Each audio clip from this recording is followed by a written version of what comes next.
Have you ever noticed how the quietest losses are often the heaviest to carry? What if the pain of watching someone you care about drift away is not a sign that you are unworthy, but an invitation to understand love in a completely different way? Most people do not realize that one of the deepest griefs we experience is not when a friendship ends in anger, but when it slowly fades into silence. If you have ever felt left behind, replaced, or suddenly invisible to someone who used to know your heart, this is for you. Stay until the end, because the final lesson may change the way you see this pain forever. 1. The quiet grief of being replaced. Here is the truth few people want to face. The tighter you hold onto a dynamic that has shifted, the more you suffer. You know the feeling. A friend, someone you laughed with, shared secrets with, and relied upon suddenly has a new center of gravity. They become inseparable from someone new. The text messages slow down, the plans become rare. You see photos of them smiling, sharing the exact kind of moments you used to share. You are not necessarily angry, but you are deeply hurt. You feel entirely replaceable. You start to replay conversations in your mind. You begin to question the value of the bond you had. Was it real? Did you do something wrong? Are you simply not enough? Buddhist wisdom teaches us that suffering arises not from the change itself, but from our deep resistance to it. We suffer because we expect things to remain exactly as they were. We freeze people in time, expecting them to play the same role in our lives forever. In Buddhist thought, this is the trap of attachment. We attach not just to the person, but to our specific position in their life.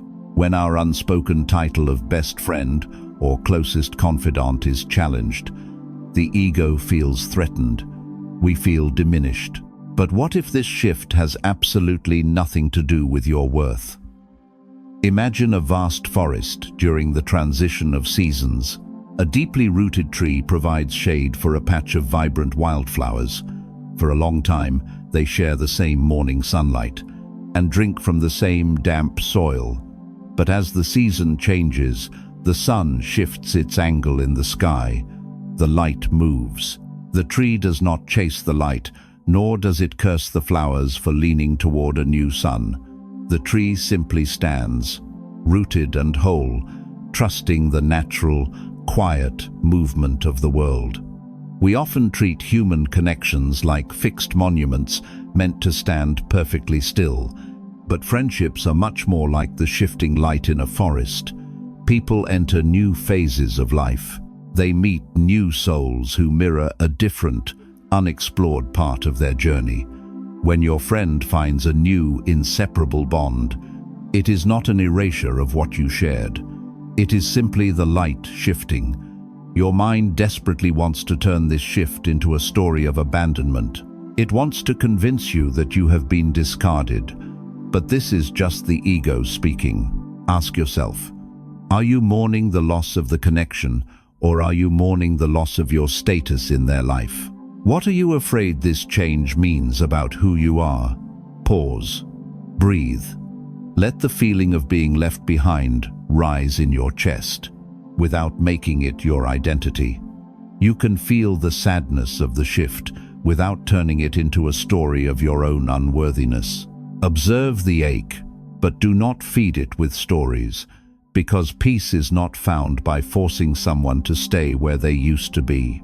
It is found by accepting where they are right now. You cannot drag a shifting tide back to the shore, but letting go of our perceived claim on another person is incredibly difficult, and this is where the next truth begins. 2. The illusion of ownership in friendship.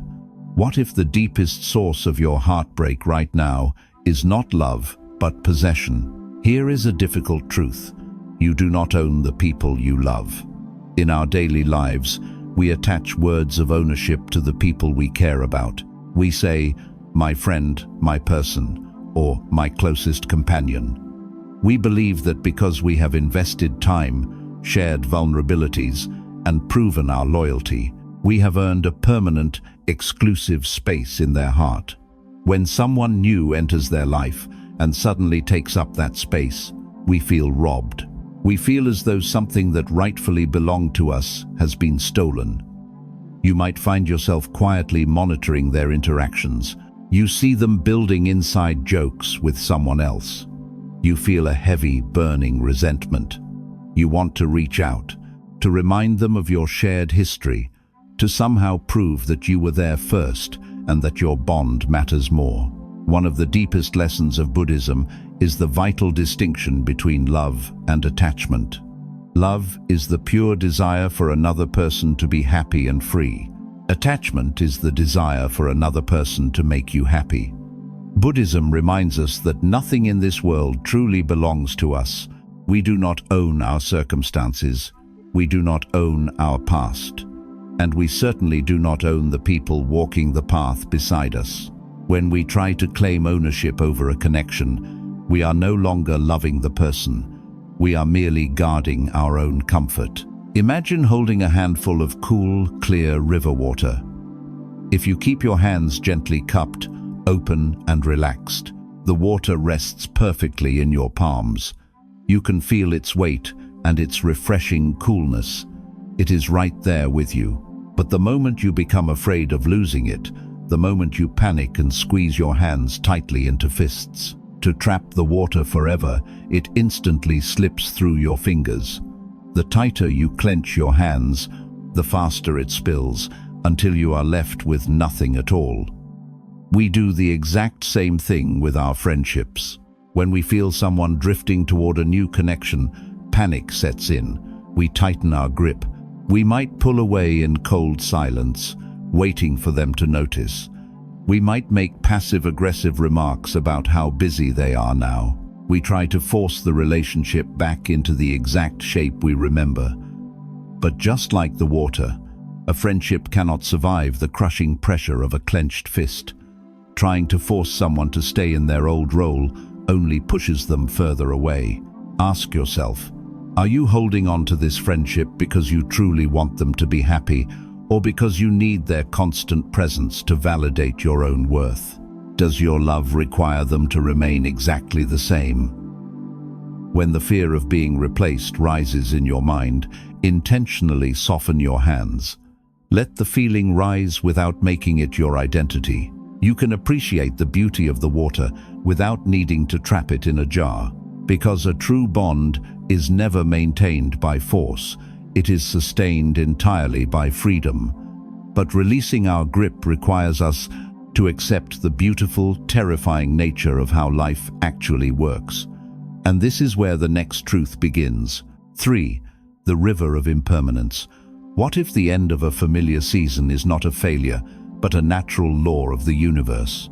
Here is a truth that is deeply painful to accept. The harder you try to freeze time, the more you will fracture your own peace. We desperately want our closest relationships to remain fixed. When your friend becomes entangled in a new bond, the rhythm of your shared life breaks. The long, late-night conversations fade. The immediate replies turn into delayed reactions. You see them checking in at new places, living a life that you are no longer at the center of. You resist this change with everything you have. You feel as though a beautiful era is collapsing, and you view this distance as a tragic ending. You convince yourself that because the dynamic is changing, the friendship itself is broken, dying, or somehow less real than it was yesterday. Buddhist wisdom teaches us that the root of this specific pain is our denial of impermanence. Everything in the physical and emotional world is in a constant, unbroken state of flux. Feelings shift, people grow, dynamics evolve. Buddhism reminds us that impermanence is not a punishment directed at you. It is the fundamental nature of reality. When we demand that an impermanent connection remain permanent and unchanged, we are fighting the universe. We are demanding that a flower never drop its petals. Think of a wide river flowing steadily toward the ocean. One autumn afternoon, 2 leaves fall from the branches of the same tree and land on the surface of the water. For miles, They float perfectly side by side. They navigate the same rocks, spin in the same gentle eddies, and travel at the exact same speed. But eventually, the river widens. The current shifts. One leaf catches a new stream moving toward the opposite bank, while the other continues straight ahead. The river is not angry at the leaves. The water is simply doing what water does. It flows. In our modern lives, we are constantly navigating these same currents. A friend moves to a new city, starts a new career, or simply resonates with a new person who mirrors their current phase of growth. You watch their life unfold through a screen, seeing them tag a new best friend in posts, sharing inside jokes that you do not understand. You feel left behind on the riverbank, screaming at the water to flow backward. But you cannot reverse the current. By constantly fighting the natural drift of human connection, you exhaust yourself trying to revive a moment that has already passed. Ask yourself, are you draining your own spirit by trying to swim upstream against a change that has already happened?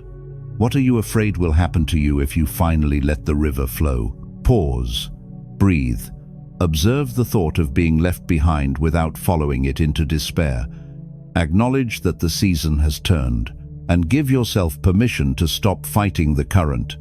Do your part, then release the outcome, because peace is not found by building a dam to hold the river still. It is found by learning how to float quietly in the new waters. But accepting change often uncovers a darker, quieter pain within us, the quiet suspicion that we are simply not as good as the person who replaced us. And this is where the next truth begins. 4. The heavy trap of comparison. What if the sharpest pain you feel right now is not about missing a friend, but about feeling like you were defeated? Here is the truth few people want to face. The ego will always use another person's presence to measure your worth. When a close friend becomes inseparable from someone new, a very specific, quiet agony begins. You start looking at this new person. You analyze their photos, the way they laugh together, the places they go. You wonder what they possess that you deeply lack. Are they funnier? Are they more successful? Are they simply easier to be around? You fall into a silent, secret competition that you never asked to join. You measure your entire history of loyalty against the sudden novelty of this new bond. You convince yourself that affection is a limited resource, and if your friend is giving it to someone else, it means there is something deeply flawed, boring, or inadequate within you. Buddhist wisdom teaches us that this torment is an illusion created entirely by the ego. The ego thrives on separation, ranking, and measurement. It constantly scans the world asking, am I better or worse? But Buddhism reminds us that our true nature cannot be compared or quantified. Your worth is not a fading currency that loses value when someone else is appreciated. One of the deepest lessons of mindfulness is observing this inner critic without believing its stories. The comparison trap is a form of deep attachment to the idea that another person's choices dictate your intrinsic value. Imagine a quiet mountain lake reflecting the sky. For years, the lake holds the bright, silver image of the moon. It is a beautiful, peaceful reflection, undisturbed by the wind. Then, the earth turns and morning breaks. The moon fades from view, and the water now reflects the brilliant, golden light of the rising sun. The lake does not look at the sun and compare it to the moon. It does not feel diminished or broken, because it is reflecting something new today. It simply holds whatever light is cast upon it. The water remains whole, complete, and deeply untouched by the shifting sky above it. In our modern lives, we forget that our worth is like the depth of the lake, not the reflection on the surface. We sit scrolling through social media, watching our friends tag someone new, and we treat their joy as a personal insult. We let the presence of a stranger make us feel invisible in our own lives. We forget that this new connection is simply a different reflection in their water. Your friend is exploring a new part of their own journey, reflecting a different kind of light. It has absolutely nothing to do with your depth, your beauty, or the value of the history you continue to hold. Ask yourself, are you truly grieving the distance between you and your friend? Or are you suffering because the ego feels it has lost a competition? Why are you allowing another person's shifting dynamic to rewrite the truth of who you are? Pause. Breathe. Observe the thought of comparison without following it into the dark. Let the feeling of inadequacy rise without making it your identity. You do not have to prove your worth, and you do not have to compete for a space you already occupy within yourself. Because peace is not found by proving you are irreplaceable. It is found by realizing you never needed to compete in the first place. But once you stop comparing, you are still left with the heavy, lingering memories of how things used to be.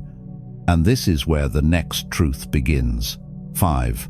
Honoring what was without clinging. What if the beautiful memories you share are slowly becoming the very chains that hold you down? Here is a truth that is hard to swallow. The past is safe, but it is no longer real. When a friendship begins to change, you instinctively retreat into the past. You scroll back through years of text messages. You look at old photographs where the two of you were smiling, back when things were simple and you were the undeniable center of their world. You use these memories as proof that things should still be that way.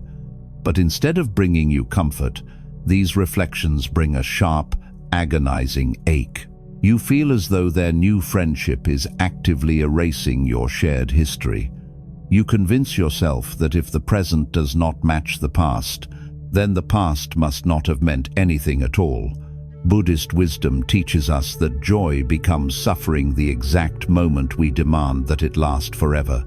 This is the subtle danger of clinging. We are taught to be grateful for the good times, but Buddhism reminds us that true gratitude requires us to let the moment end.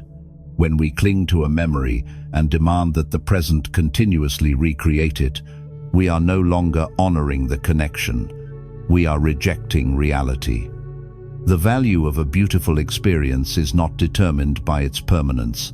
It mattered exactly because it happened, not because it was meant to last until the end of time. Imagine sitting on a quiet porch at the end of the day, watching a brilliant, fiery sunset. The sky is suddenly painted in breathtaking shades of violet, gold, and deep red. You are mesmerized, but as the minutes pass, the colors naturally begin to fade into a cool, dark twilight. You do not panic. You do not scream at the sky to drag the sun back above the horizon. You do not cry and claim that the sunset was a lie, simply because the sky is now dark. You simply sit in the quiet evening, grateful that you were there to witness the light while it lasted. In our relationships, we constantly struggle to let the sun go down. We expect a season of intense closeness to guarantee a lifetime of the exact same dynamic. When your friend moves into a new chapter with someone else, it does not mean the sunset you shared was an illusion. Their new connection does not overwrite the late nights, the secrets shared, or the support you gave each other when you needed it most. That history remains untouched, locked safely in time. But by trying to drag that past into a present where it no longer fits, you are blinding yourself to the quiet reality of right now. Ask yourself, are you allowing the beauty of your past friendship to exist as a fond memory, or are you using it as a weapon to punish the present? Why must something stay exactly the same for it to be considered real? Pause. Breathe. When the nostalgia begins to ache, quietly thank the memory for what it gave you. Let the feeling of loss rise without making it your identity. You can deeply cherish what was, without demanding that it dictate what is. Because peace is not found by building a house inside your memories. It is found by softly closing the door behind you. But honoring the past is only possible when we learn how to physically and emotionally step back in the present. And this is where the next truth begins. 6. The art of letting go with grace. What if the most profound act of love you can offer right now is distance? Here is a truth that goes against everything the anxious mind believes. Stepping back is not an act of failure. It is an act of profound self-respect. When we feel a close friendship slipping, our instinct is to fight for it. We text more often. We invite them to things we know they might not attend, just to test the waters. We try to be more accommodating, more entertaining, more present, hoping to win back the attention that is now directed at someone new. We shrink ourselves to fit into the small margins of their shifting life. But this constant reaching only leaves us feeling exhausted, unvalued, and desperate. We forget that chasing a fading dynamic strips away our own dignity. Buddhist wisdom teaches the practice of non-attachment, which is often misunderstood as coldness or bitter indifference. But true non-attachment is simply the cessation of grasping. It is recognizing that trying to force a connection creates deep suffering for both people. Buddhism reminds us that grace is found in the pause between our fear of losing someone and our frantic reaction to that fear. By consciously stepping back, we stop trying to control the uncontrollable. We surrender the heavy burden of forcing a relationship to survive. Imagine a beautiful bird that has landed on the open windowsill of your quiet room. For a long time, it stays there, resting and singing. You love its presence, and you grow accustomed to its song. But one day, the bird turns its gaze toward the open sky and prepares to spread its wings. If you panic and lunge forward to grab it, you will only frighten the creature, damaging its wings, or driving it away in a flurry of chaos. But if you simply watch, keeping the window open and your hands at your sides, the bird takes flight naturally. The room becomes quieter, yes, but there is no violence in the departure. There is only a peaceful, quiet parting. In our modern lives, we often lunge at the people who are naturally turning toward their own open sky. We send the heavy, guilt-laden text messages. We demand lengthy explanations for why they are pulling away. We try to cage them in with our history and expectations. But when a friend is naturally gravitating toward a new bond, trying to catch them only creates tension and resentment. Letting go with grace means matching their energy. It means having the quiet dignity to leave the window open without demanding that they return to the sill. You can wish them well, silently, without needing to perform for their attention. Ask yourself, are you exhausting your own spirit by constantly reaching out to someone who is no longer reaching back? What would it look like to step back without slamming the door behind you? Pause. Breathe. Notice the desperate urge to chase what is already leaving. When the impulse to reach out from a place of anxiety arises, gently pull your energy back into your own body. Stop trying to force a shape that no longer fits. Because peace is not found by making someone stay. It is found by allowing them to walk their path while you gracefully walk your own. But creating this distance brings a new kind of quiet. And in that quiet, you must decide what to do with the empty space. And this is where the next truth begins.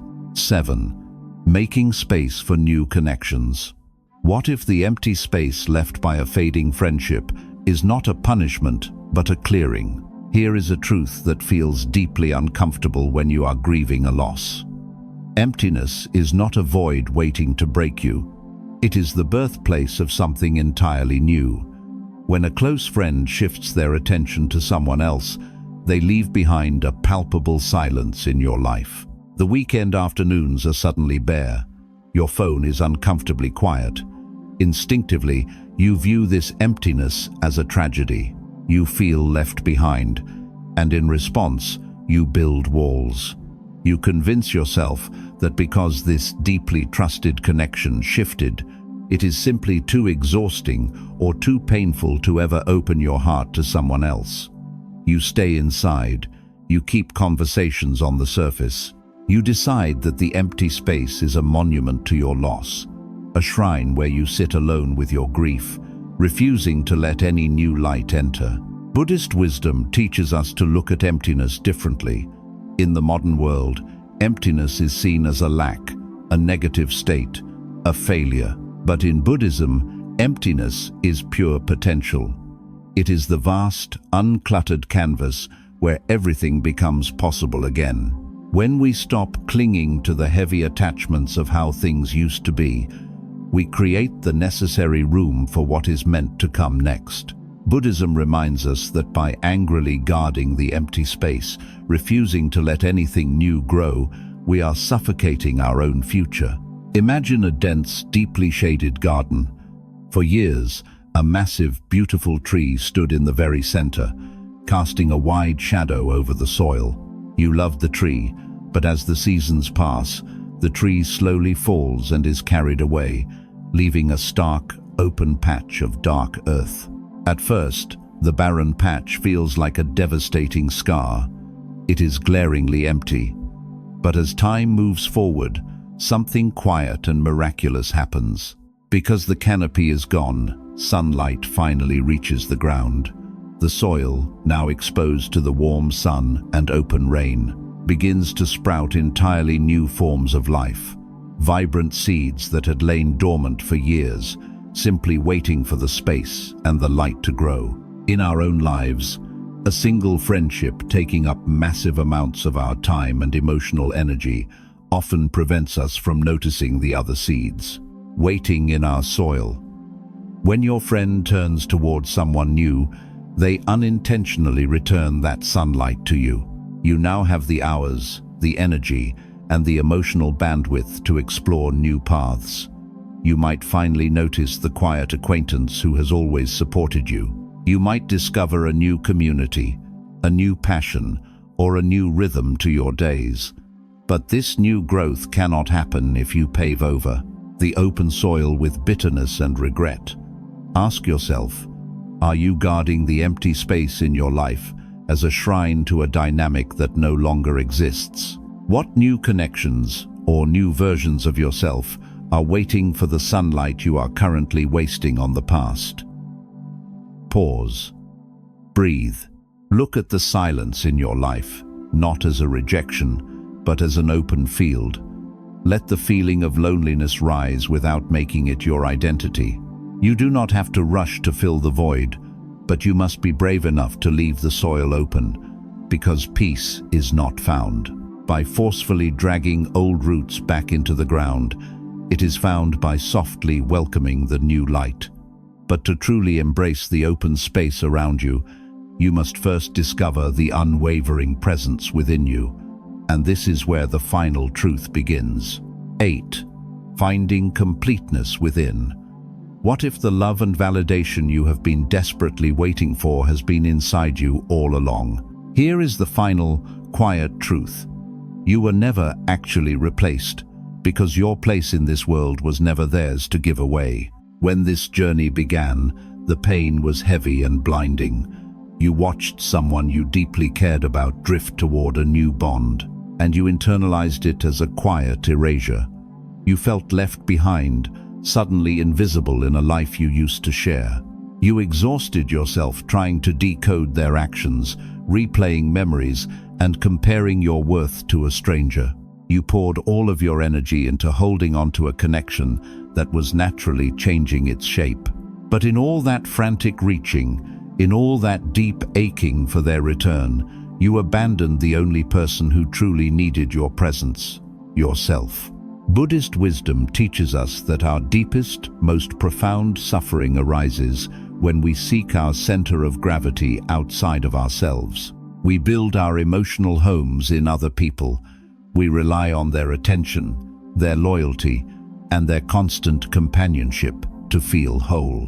But Buddhism reminds us that true sanctuary is not found in another human being. It is found in the unwavering, quiet presence of your own mind. When you stop looking outward for proof that you matter, you finally discover the unshakable peace that has been waiting within. Imagine a traveler walking through a vast, darkened landscape. For a long time, they walk side by side with a companion carrying a bright, warm lantern. The traveler relies entirely on their friend's light to see the path, to feel safe, and to know where to step. But one night, the companion turns down a different road. The traveler is left standing in the dark, terrified, believing they are entirely lost. It is only when they stop panicking, stop shouting into the distance, and look down at their own hands, that they realize they have been carrying an unlit lantern of their own the entire time. They never needed the other person's light to survive. They only needed to ignite their own. For so long, you have relied on this friendship to light your way. You believed that their choice to walk beside someone else meant you were condemned to the dark. But their departure is not a tragedy.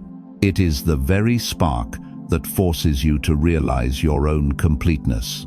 You do not need to wait for a text message to feel valued. You do not need to force a fading dynamic to prove you are worthy of love. You are already whole. The past you shared was beautiful, but it does not dictate your value today. Ask yourself, what would happen if you took all the fierce loyalty, all the deep care, and all the quiet attention you were freely giving to them, and finally directed it inward? Pause, breathe, release them. Let the feeling of being replaced dissolve into the quiet realization of your own strength.